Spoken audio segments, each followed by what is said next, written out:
Hi guys, আসসালামু আলাইকুম। তো আজকে দুপুরের লাঞ্চে কি রান্না হয়েছে মেনুটা একটু দেখো।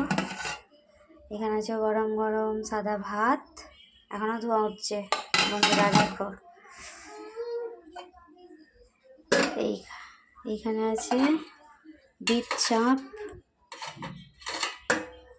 অল্প করেই করেছি যে তোমার মেয়েরা কেউ বিট খায় না, তার জন্য। এখানে আছে ডিম আলুর কারি, আছে ডিম আলুর কারি, আর এখানে ভেজেও দেওয়া হয়েছে যে যেটা খাবে।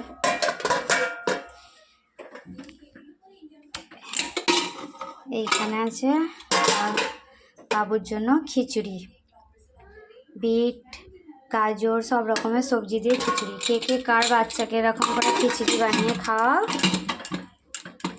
আমাকে জানাবে।